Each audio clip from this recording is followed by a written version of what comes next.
はい、どうも、料理人 VTuber のアミジンでございます。ということでね、今回の台所革命の内容は、フライですね、揚げ物について、ちょっとね、お話ししていこうかなと思っております。で、皆さん、実際にこう、揚げ物やっていくときに、例えば、コロッケだったり、エビフライだったり、こうね、作っていく際に、作ってみたものはいいものの、なぜかその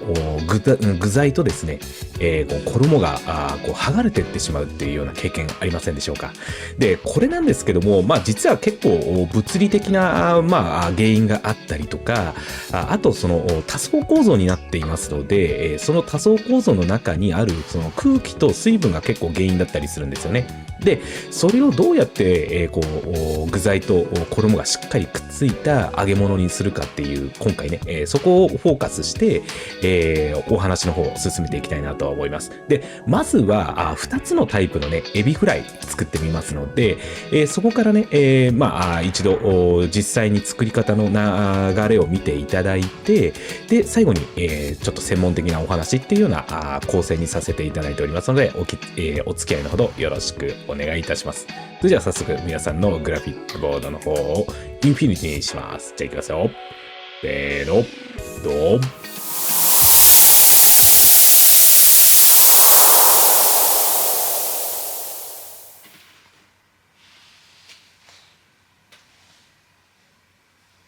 はい、じゃあエビフライ作っていきます。まずこちらね、パン粉、ドライタイプのものですね。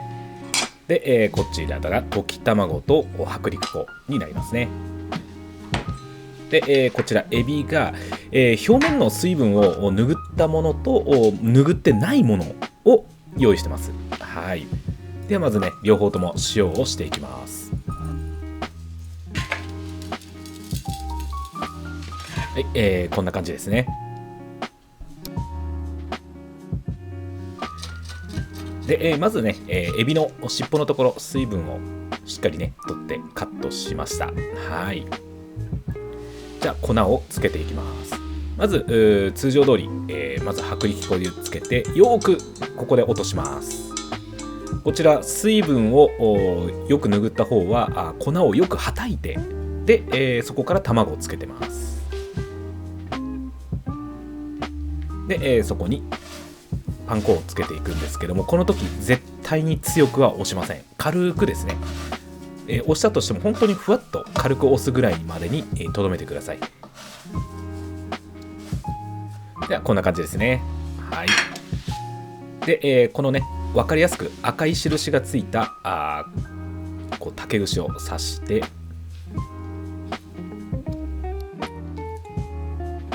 こんな感じですね。はい。で、次は表面を拭ってないものですね。はい。つまり表面が水分多い状態ですね。で、そこに粉をつけていきます。で、この時に粉はあまりはたかないで、そのまま卵に投入します。はい、じゃあもうこのままね、卵いっちゃいましょう。そうすると、粉がですね、ちょっとこう卵を弾くような感じになっちゃうと思うんですよね。でもそこを強引にちょっとつけてます。こんな感じですよね。ですので、ところどころ粉が多いところがもう視覚的にわかると思います。はい。で、この状態でもそのままパン粉いきます。で、パン粉の付け方は同じように軽くですね。で、こちらは何も印をつけていない竹串を刺します。こんな感じで。はい。で、今から揚げていきます。こう竹串を入れてね、ちょっと下からこうワフワフワフワっと出てきたらだいたい180度ぐらいですので、こちらにエビフライを入れていきましょう。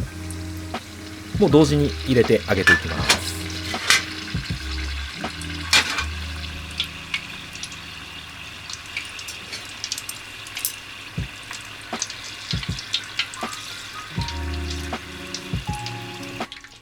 で、揚げた時は一度ですね、こういった網バットに必ず一度揚げてあげてください。大きくね、油が滴り落ちますので、でそれが終わってからそのペーパーの上にいってあげた方がカラッとね、油が切れますので、こちら一つのポイントになります。ではこちらの赤い印をつけた方ですね。まず表面の水分を拭って粉をよくはたいた方になります。こちら串を抜いて今からカットしていきます。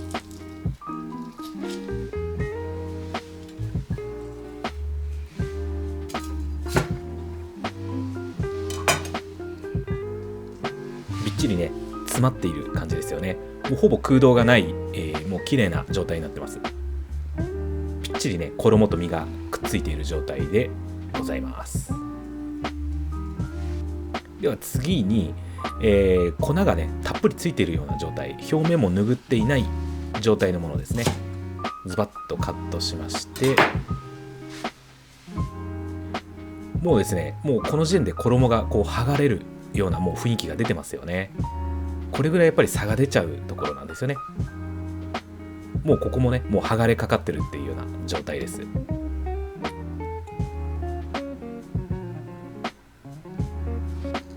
で2つを見比べても、これだけね歴然とやっぱり差が出てきます。ではですね、今度バッター液を作っていきます。先ほどのね、余った卵に粉を分量入れて、でそこからよく混ぜてですね、でそこに、また同じように、拭った方と拭ってない方で液をつけてねフライにしていきます。ではまずバッター液に通して、で同じようにパン粉をまぶしていきます。こちらも押さないで、もう本当にふわっとさせていただければ OK です。で、こちらもね拭った方に赤い印の竹串を通していきます。こんな感じですね。で、またこちらもね、表面拭わない方の濡れたまんまの状態でもう卵に、バッターの方に、通してパン粉をまぶしていきます。でこちらも印なしのものですね。ではまた同じような比較対象のものを揚げていきます。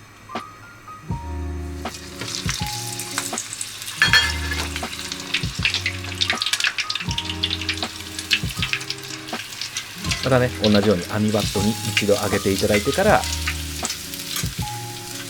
キッチンペーパーの上に乗せてあげてください。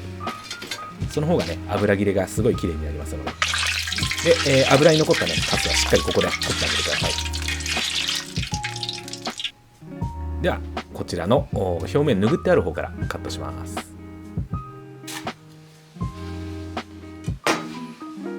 で断面こんな感じですよね。では表面拭ってない方ですね。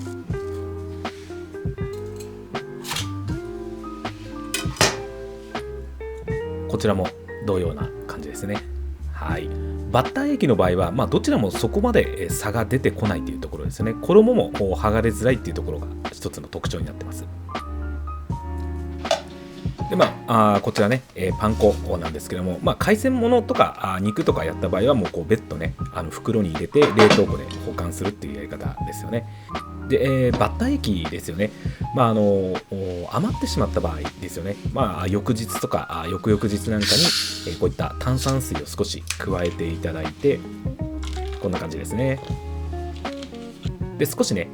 粉とここでね隠し味でちょっとマヨネーズなんかも入れてもいいかなと思うんですけども、ここでよく混ぜていただいて、で、こういったね、食材をこうやっていただいて、ベニエにしていただくっていう活用方法はございます。であと別の活用方法としては、例えばここにチーズを入れていただいて、ピカタにしていただくなんていうこともねできますので、意外と余ったバッターの使い方っていうのはいろいろ活用方法はあったりします。はい、こんな感じですね。で、古くなった油のカニ泡っていう状態はこういう状態のことを指します。ちょうどねいい映像が撮れましたので、こうなったらもう私はあったかいうちに固めるテンプルを入れてよく混ぜて固めます。でもうしっかりね固まりましたらビニールでね二重にして、で私は燃えるゴミに出しております。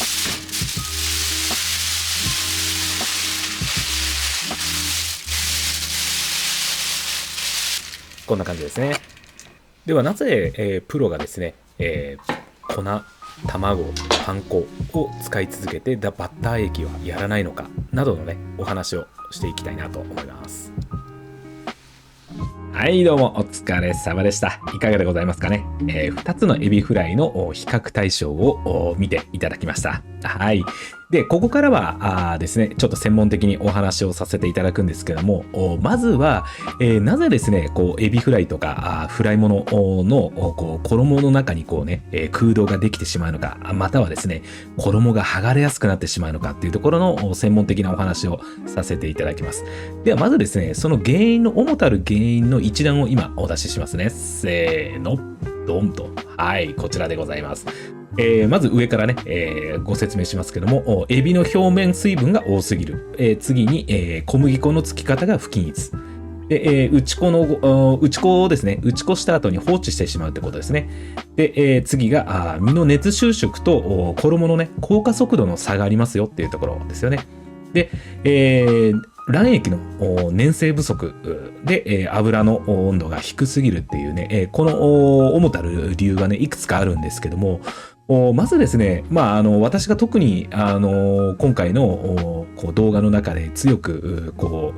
表現していたのが、このエビの表面の水分が多すぎるっていうところなんですけども、ここですね、身の表面の水分は必ずしっかり拭ってあげてください。ここがかなり原因の一つだったりします。で、その時にですね、加熱時にその水分が、水蒸気化していく時に、衣をですね、内側から押し上げていって、身と衣が剥離していくっていうこの原因になるのが、間違いなくこの表面の水分になってきます。はい。で、あと、こちらの衣のね、小麦粉のつき方が不均一っていうところなんですけども、こちらもね、映像で見ていただいた通りに、わざとね、粉をたっぷりつけて、やったんですけども、この時に、粉がね、薄すぎるところと、逆に塊になってるところがあると、卵液が弾かれてしまって、で、卵液が滑り落ちていって、身と衣のね、接着がすごい甘くなってしまって、で、そこがね、また剥離の原因になっていくっていうところのお話になってきます。で、この内粉の3番目の内粉の放置ってあるんですけども、これはですね、一番最初の上のエビの表面水分が多すぎるっていうところもかなり重要になってくるんですけども、内粉をした後はできるだけ早く卵液つけてパン粉をつけて素早く揚げた方がいいです。っていうのが、この粉にですね、水分をあんまり吸わせたくないんですよね。で、吸わせてしまいますと、エビの水分を吸って、結果ベタついていって、この卵液との間に不安定な層を作って、剥離していくっていう、これもね、スピード勝負っていうようなところもあるんですけども、こういったね、原因が、主たる原因がありますね。で、次の身の熱収縮と衣の降下速度の差っていうところなんですけども、エビはね、加熱していくと、一気に、ね、収縮していくものになっていくんですけども、この時に、衣がね、先に固まってしまうようなことになってしまうと、その、縮んだね、身と、その衣の間に隙間ができるっていうところになってくるんですよね。ですので、ここは一番最後の油の温度と非常に関係はしてくるんですけども、その次が卵液の粘性不足ですよね。卵液自体がもうサラサラになっていると、その身を十分にコーティングできてなくて、パン粉を維持する力がなくなってしまって、で、その壁になる衣がですね、強度がなくなってしまって剥がれやすくなるっていうところですよね。で、最後に揚げ油の温度が低すぎるっていうところが、低い温度でね、やってしまうと、衣がね、固まってしまう前にエビの方に先に熱が入っていって、水分がじわじわエビから出ていって、それがまた水蒸気と化していって、衣とね身を剥がしていって、身だけ縮んでしまって衣の中が空洞になっているっていうような状態になるんですよね。これがですね、主にその空洞になってしまう原因だっていうところで、今回ね、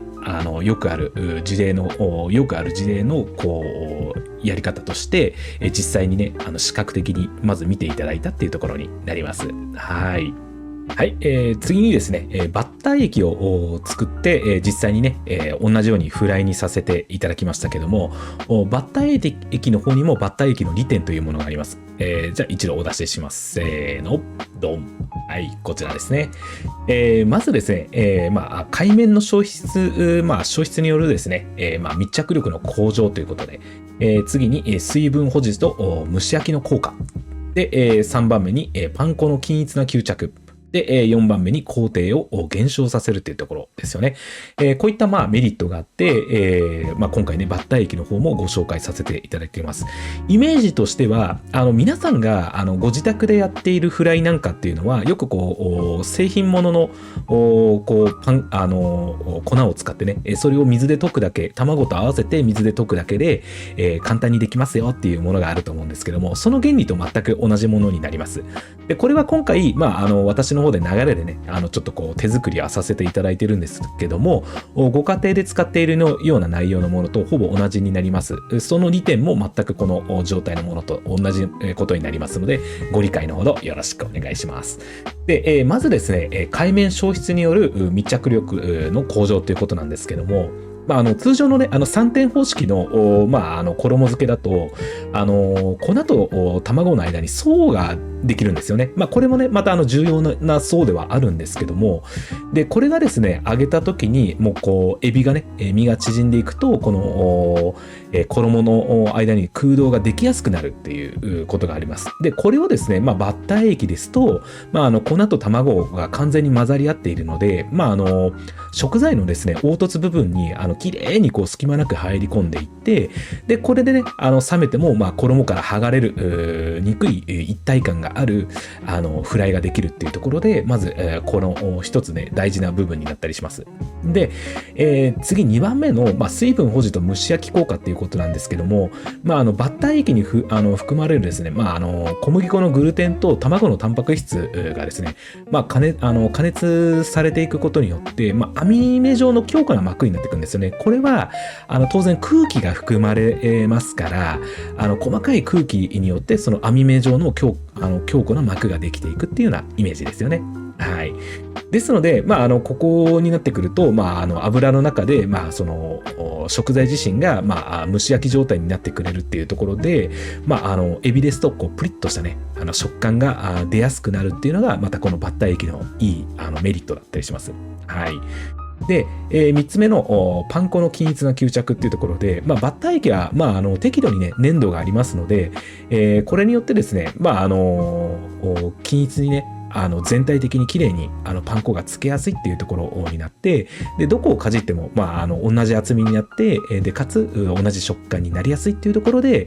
このバッター液っていうのは非常に優秀だっていうところだったりしますね。はい。で、4つ目ですね、工程を減少というところなんですけども、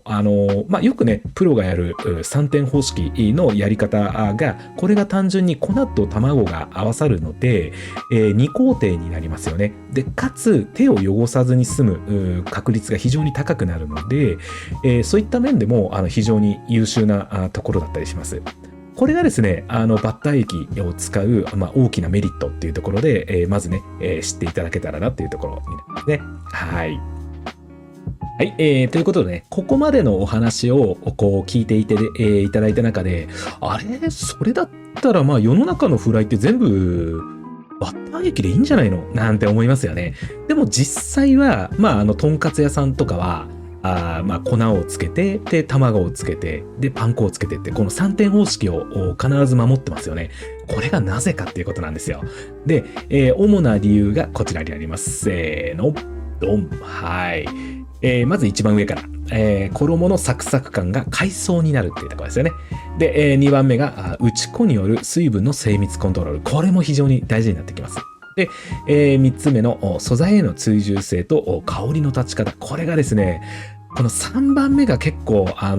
重視している方も結構いらっしゃるんじゃないかなとは思うんですけども、ではね、順に、上から説明させていただきます。で、まず衣のサクサク感の階層ということなんですけども、3点方式ですと、当然粉と卵とパン粉っていう、独立したね、層があります。で、極薄で打ったね、粉のところに、さらっとした卵、そして、剣立ちのいいパン粉が乗ることで、身に近いところはしっとりしてるんですけども、表面はカリッと空気を含んで軽やかっていうところを、この、食感のグラデーションができるっていうのがこの3点方式の良いところですね。で、ここにやっぱりすごいこだわりを持っている方っていうのは非常に多いですね。はい。で、この、噛んだ時の食感の心地よさっていうところを追求してお客様に喜んでもらうっていうところが追求されているプロの方が非常に多いのかなっていうところがありますね。はい。で、2番目がですね、これなんですよ。この打ち粉による水分の精密コントロール、これが非常に大事で、特に私なんかもここをすごい重視してるんですけども、特にエビなんかは表面、湿ってますから、その表面をね、しっかり水分を取ってあげる。これでなぜそれをしなきゃいけないかっていうと、ご説明した通りに、火を入れていくときにその水分が、水蒸気に変わっていって、衣を剥がしていくっていうところにはなってくるんですけども、ここがですね、粉のですね、防波堤みたいな感じになってくるんですよね。で、それがその身のプリッとするね、質感を極限まで守り抜いたりして、くれたりする保護的な役割もあるのがこの打ち粉の大事なところなんですよね。で、そのためには、水分が残っていると、水分を吸着してしまって、ふにゃふにゃふにゃっとなってしまうので、これがあってはならないということで、必ず表面の水分をしっかり取ってから、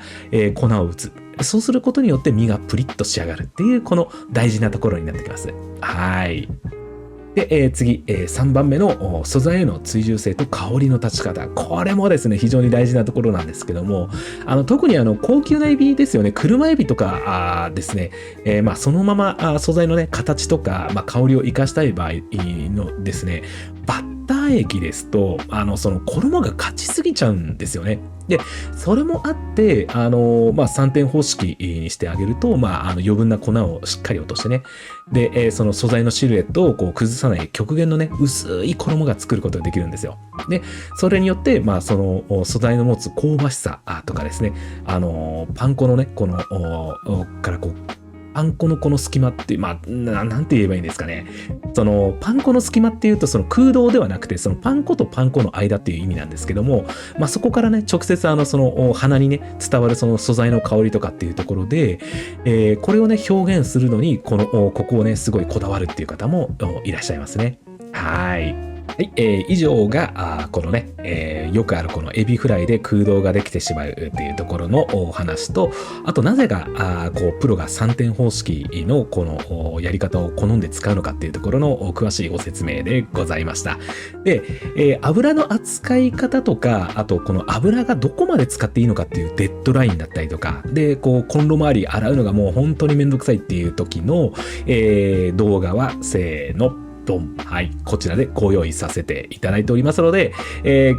気になる方はね、こちら方も見ていただけたらなと思います。概要欄の方にね、リンクの方を貼っておきますので、よろしくお願いいたします。でね、今でこそ、ちょっとね、こちらのチャンネルね、フレンチの専門チャンネルとしてやっているんですけども、もしね、チャンスがあったら、そのエビフライでも、例えばシータイガーっていうバカでかいね、エビがあるんですけども、そちらでね、ちょっとエビフライやってみました、みたいな企画もね、いつかはやってみたいななんて思ったりはしてるんですけども、皆さんシータイガーって食べたことありますか？はい。なかなかね、あんなでかいね、エビをガツッとね、かじる、そんなね、食事も一回はしてみたいななんて思ってはいますね。皆さんエビフライどうやって食べるのが好きですか？私はやっぱり定番のタルタルソースですね。ぜひぜひ、皆さんね、好きな食べ方とか、好きなエビ、フライものとかあったら教えてください。それじゃあまた次の動画でお会いしましょう。またね。バイバイ。